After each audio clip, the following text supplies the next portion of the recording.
Coucou, c'est Loka et aujourd'hui je vous fais une petite vidéo. Alors, une vidéo pas rigolote du tout, mais je me sens prête d'en parler. Voilà, parce que la vie continue tout simplement. Alors, comme vous avez pu voir dans le titre, si le titre est celui que je vais mettre, voilà, donc il y a 2 ans, enfin ça va faire 2 ans en fin d'année au mois d'octobre. J'ai perdu ma meilleure amie d'enfance, voilà. Donc, alors, je vais vous en parler un petit peu. Donc, du coup, on se connaissait en fait depuis toute petite. Enfin, on a 4 ans d'écart. Voilà. Donc, moi, mon plus lointain souvenir que j'ai d'elle. C'est quand elle a fêté ses 3 ans, voilà, donc on était chez ses grands-parents, elle avait fêté ses 3 ans, elle avait eu des cadeaux, tout ça. On était trois filles, elle est venue à son anniversaire et elle avait eu un toboggan, voilà, un petit toboggan et tout. Et la seule personne qu'elle a autorisée à utiliser le toboggan, c'était moi. Voilà, donc quand ça part comme ça, généralement, c'est suivi d'une très longue amitié. Voilà, donc c'est un de mes souvenirs, je pense, comment dire, les plus lointains en fait, et celui que je me souviens le mieux, parce que vraiment, ça m'avait fait trop rire en fait. Donc voilà, ça date un peu parce que c'était en 99, hein, donc j'avais 7 ans. Voilà. Ensuite, donc, la vie a continué. Alors, malheureusement, pour elle, elle est née avec un handicap et diverses maladies, en fait. Je sais pas trop à quoi ça correspond. Je sais juste qu'elle avait des soucis au niveau du sang, etc. Elle avait une maladie... alors, je pourrais pas vous redonner le nom, là, comme ça, je vous le mettrai certainement en description, mais en gros, elle avait pas 5 doigts comme nous, elle en avait que 4. En fait, il lui manquait les pouces. Voilà. Et en plus de ça, elle avait la main, enfin le poignet en fait au niveau de la main gauche qui était en fait à l'intérieur. Voilà. Je sais qu'il y a un acteur dans American Horror Story qui a la même maladie. Voilà, donc... mais ça l'a pas empêché de vivre. Vraiment, enfin, moi, franchement, pour moi, c'était la fille, c'était l'amie idéale en fait, parce que malgré son handicap, elle a fait énormément de choses et franchement, j'en suis fière. Je suis fière d'avoir été amie avec elle. Et c'est pas parce qu'elle est plus là que je ne suis plus amie avec elle, hein, forcément, parce que je sais qu'un jour on se retrouvera. Mais voilà, elle a fait énormément de choses, elle a vraiment combattu son handicap. Elle a prouvé à de nombreuses personnes, que ce soit ses amis, sa famille, tout ça, que et ben malgré tout ça, elle arrivait à faire plein de choses, même plus qu'une personne normale comme nous, on peut faire dans la vie. Voilà, donc elle avait passé son code, elle l'a réussi, enfin, elle a fait plein de choses comme ça, elle a travaillé, elle a tout ça, et franchement, c'est super. Donc c'est pas parce que les gens ont un handicap qui ne peuvent rien faire, au contraire, ils peuvent faire plein de choses.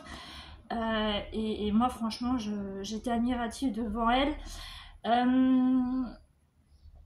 a eu beaucoup de bas, c'est sûr, mais elle a eu aussi des hauts, hein, forcément. Je me souviens le jour où elle a eu son chat, une femelle, elle me l'a dit, elle m'a dit bah voilà, j'ai eu un chat, c'est une femelle, mais je ne sais pas comment l'appeler, est-ce que tu aurais une idée? Et donc moi je lui ai dit le nom de Bulle, j'aime trop, en fait, c'est un nom que j'aime trop, que je pourrais donner à un animal et tout ça.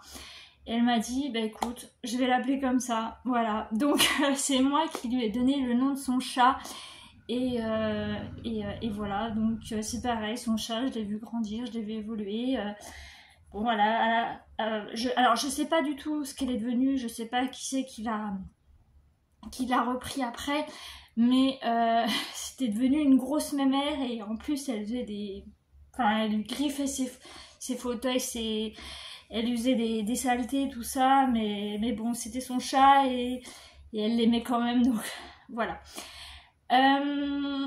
On est parti en vacances, alors on est parti en vacances souvent avec ses grands-parents. On allait dans des gîtes EDF et franchement c'était vraiment cool. On passait vraiment de bonnes vacances d'été parce que forcément bah, on avait école les autres mois de l'année, donc on ne pouvait pas partir autrement. Voilà. J'avais fêté le nouvel an. Alors on avait fait le nouvel an, donc c'était chez ses grands-parents, mais c'est son père qui nous gardait. Et pour le repas, il nous avait fait des pâtes à l'eau. Voilà, donc ça je m'en souviens encore comme si c'était hier. Mais franchement, on avait passé une superbe soirée. Et en plus, on avait eu le droit de se coucher après minuit. Donc vraiment, c'était vraiment super. Franchement, elle a des parents qui sont vraiment, qui sont vraiment super. Voilà, donc elle était aimée de tout le monde. Voilà, et ben c'est super parce que vraiment elle n'était pas seule dans tout ce qu'elle a fait jusqu'en 2023. Alors il faut savoir que je n'étais pas au courant qu'elle était malade. Elle a eu un cancer et je n'étais pas au courant. Alors je pense savoir que elle ne m'a pas mise au courant pour la simple et bonne raison pour ne pas que j'ai trop de peine. Voilà, pour ne pas que j'ai trop de peine, même si j'aurais aimé le savoir parce que ben, je connais, enfin, j'ai perdu beaucoup de monde dans ma famille et disons que voilà, j'étais quand même assez apte à comprendre. Mais je pense que pour elle, comme c'était vraiment comme une petite sœur pour moi, je pense qu'elle n'avait pas voulu me faire de peine et s'est dit bah non, je vais pas lui en parler, enfin je vais pas lui dire. Donc voilà. Voilà, donc qu'est-ce que je pourrais vous raconter d'autre? J'ai pas vraiment trop d'anecdotes. Si, il y a une fois, elle m'avait invitée chez elle parce qu'elle avait des habits qui lui allaient pas. Et elle m'avait invitée chez elle parce qu'on faisait à peu près la même corpulence. Et donc, du coup, elle m'avait invitée pour que j'essaye des habits. Donc, j'avais pris des habits et du coup, eh bien, j'en ai ramené et je les ai gardés. Alors, il y a un pantalon qui me va plus du tout parce que ben, je l'ai beaucoup mis au début. Après, j'ai commencé à un peu grossir. Après, vous le savez, j'ai eu mon anorexie. Donc là, il me réallait correctement. Et là, il ne me va plus du tout. Mais je le garde. Voilà, c'est sentimental, c'est comme ça, j'y peux rien. Donc voilà, donc j'ai des habits, j'ai un pull, j'ai un haut, je crois, mais très décolleté, noir et blanc. J'ai des sacs. Qu'est-ce qu'elle a pu me donner? Elle m'a donné, alors attendez, 1, 2, 3, j'ai 3 sacs. Elle m'a donné 3 sacs. Voilà, donc c'est des trucs que je garde forcément parce que ça vient d'elle. J'ai des cartes postales parce que quand elle partait en vacances, après de son côté avec sa maman, ses grands-parents du côté de sa maman, bah, elle m'envoyait des cartes postales. Donc forcément j'ai gardé les cartes postales, j'ai gardé les petites lettres, les petits mots qu'elle m'envoyait. On se faisait des délires aussi entre nous, mais ça c'est personnel, je vais pas en parler. Enfin voilà, donc franchement, alors je suis, si je suis prête à en parler justement, c'est parce que bah, ça va faire 2 ans et bon, le deuil n'est pas passé du tout, hein, je vous rassure, c'est pas encore passé, mais j'ai moins d'émotions quand j'en parle parce que justement je me rappelle de plein de souvenirs avec elle et franchement ça me fait rire quand je me rappelle de souvenirs. Voilà, tout simplement. Je sais qu'une fois on était allé chez sa mère, enfin chez le copain de sa mère, et du coup elle nous avait prévenu que si jamais on avait nos petits soucis féminins, qu'il fallait qu'on lui en parle, et du coup bah elle pouvait nous aider, tout ça. Enfin, c'est vraiment une après-midi super. Voilà. Et puis je sais que quand j'allais chez son père, souvent on allait au Super U du coin et on allait acheter un peu tout et n'importe quoi pour manger. Voilà, aux 4 heures. Et voilà. Et puis ben ses grands-parents habitaient pas très loin de chez ma grand-mère, donc ça fait que le mercredi après-midi, souvent ben on y allait. Donc voilà,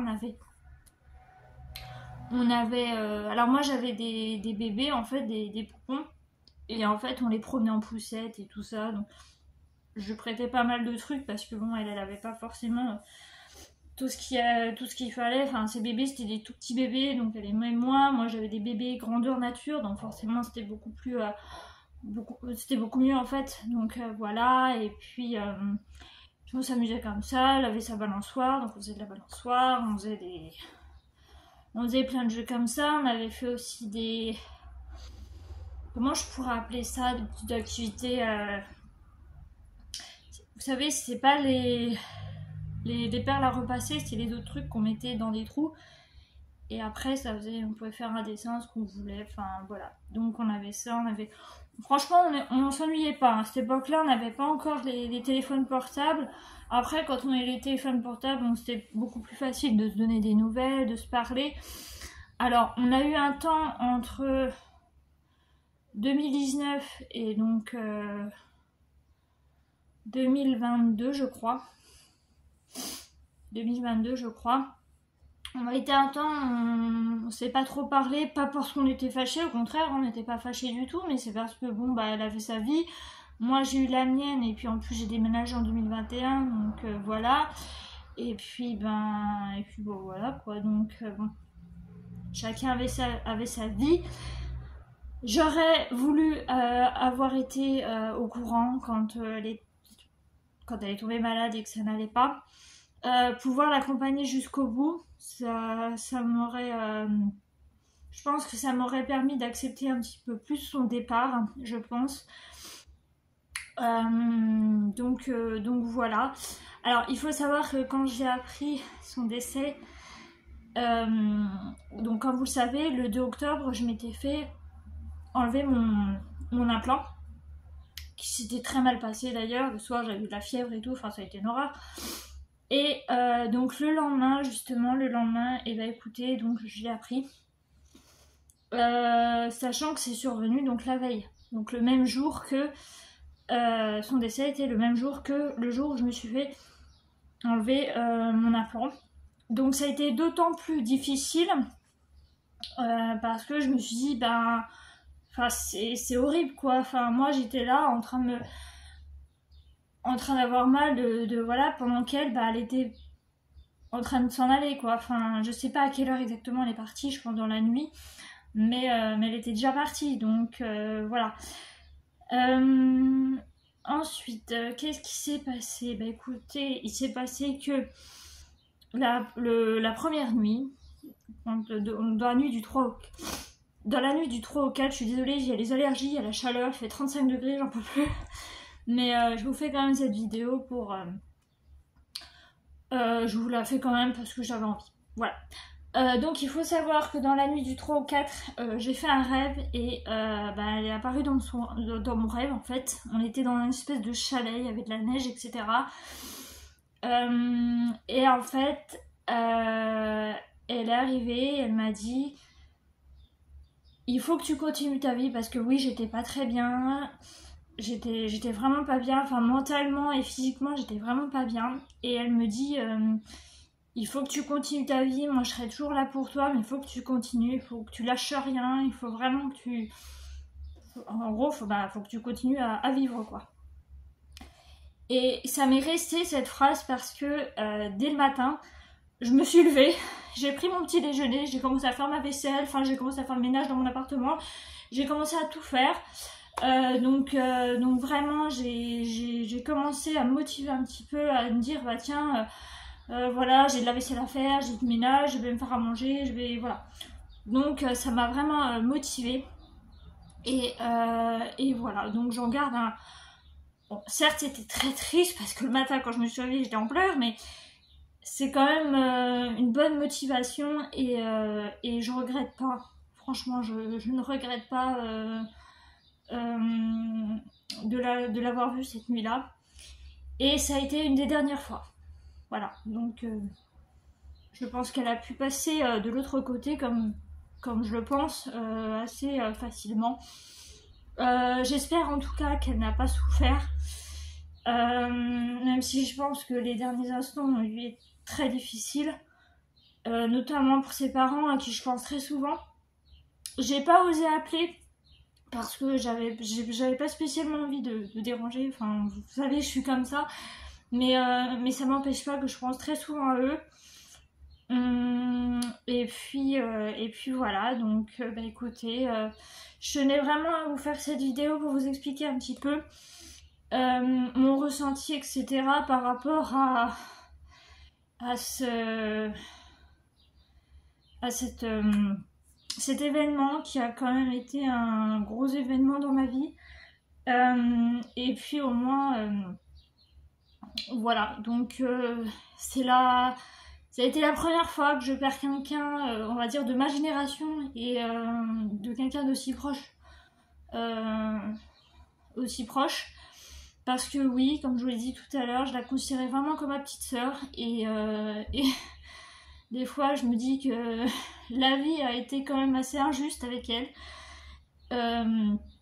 comme avec tous ceux qui sont malades sur cette terre ou qui nous ont déjà quittés. Mais c'est comme ça, on n'y peut rien, mais il faut se dire qu'un jour ou l'autre on se retrouvera tous, on sera de nouveau tous ensemble et on partagera encore des super bons moments et voilà. Donc bah écoutez, je vais vous laisser là pour cette cette grande vidéo nostalgie. Enfin nostalgie assez sombre quand même. J'espère que ça vous aura plu et je vous dis à bientôt. Bye bye.